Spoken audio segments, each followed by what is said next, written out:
What is object-oriented programming and how is it different from other programming paradigms that existed before? So as we all know, like Java is an object-oriented programming language.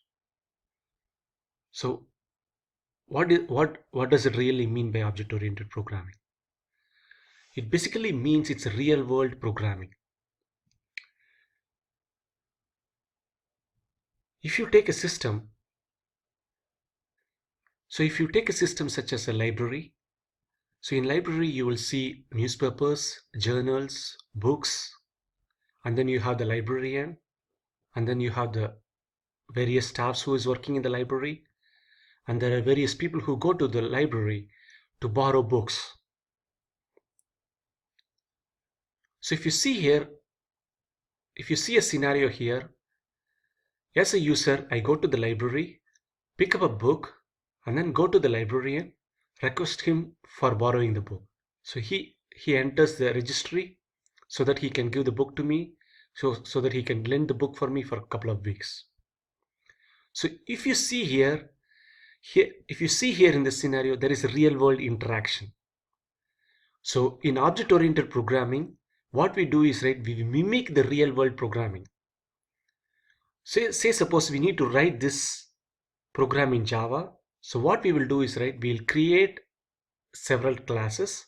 So it will be like a class journal, it will be a class newspaper, class book, and then the class librarian, class clerk, and then the class like a person who is going to borrow the books. And we have all these classes, and once you give life to this class, it becomes an object. So if you have thousands of journals, so you're going to create 1,000 objects of type journal. Similarly, if you have 2 librarians, you're going to create 2 librarians.